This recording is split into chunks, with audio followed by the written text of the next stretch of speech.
पुण्याच्या भोर तालुक्यातील कामथडी गावाच्या जवळ पुणे सातारा रस्त्यावर उभ्या असलेल्या बंद कारमध्ये एका तरुणाचा मृतदेह आढळल्यानं खळबळ उडाली आहे. विजय पारेकर असं मृत तरुणाचं नाव असून तो मुंबईमधील भांडूप परिसरातला रहिवासी होता. कारमधून दुर्गंधी येत असल्यानं स्थानिकांनी पोलिसांना माहिती दिली. पोलिसांनी काच फोडून पाहणी केली असता तरुण मृत अवस्थेत आढळला.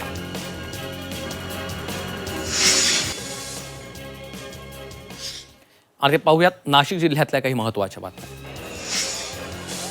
नाशिक कुंभमेळ्यासाठी पायाभूत सुविधांच्या विकासाकरता तब्बल 6,162 कोटींच्या कामांना मंजुरी देण्यात आली आहे. 68 विकास कामं मार्गी लावली जाणार आहेत.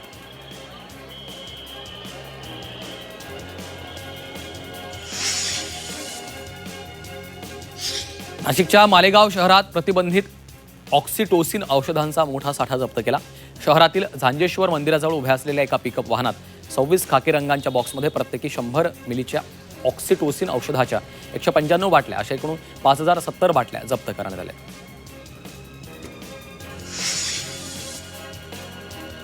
नाशिकमध्ये होत असलेला 65 किलोमीटरचा रिंग रोड भूसंपादनाला शेतकऱ्यांनी विरोध केला.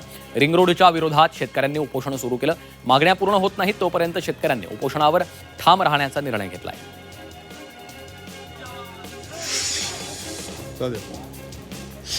नोकरीच्या आमिषानं तरुणीची 30,000ची फसवणूक करून त्यांचे अश्लील फोटो तयार करून व्हायरल करण्याची धमकी दिल्या प्रकरणात एका तरुणाला अटक करण्यात आलेली आहे.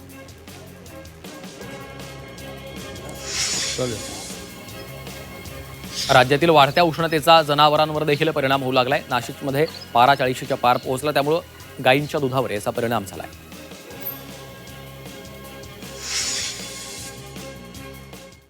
आणि आता पाहूयात संभाजीनगरातल्या काही महत्त्वाच्या बातम्या. संभाजीनगरच्या नवीन पाणी पुरवठा योजनेचे वाढीव पाणी योजनेतून दिलं जाणार आहे. शहरातील पाण्याचा गॅप कमी करण्याला प्रशासनाचं प्राधान्य राहील अशी माहिती महापालिकेच्या आयुक्तांनी दिली आहे.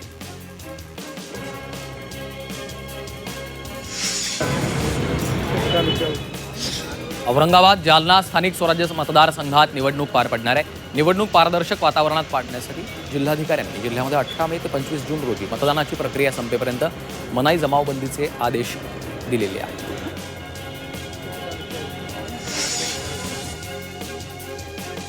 संभाजीनगर शहरात उन्हाचा चटका कायम असतानाच आता हवामानात मोठा बदल झाला. शहरात बुधवारी कमाल तापमान 39.6 अंश सेल्सिअस तर किमान तापमान 26.1 अंश सेल्सिअस नोंदवलं गेलं. हवामान विभागानं आज वादळी वाऱ्यासह पावसाचा येलो अलर्ट दिलेला आहे.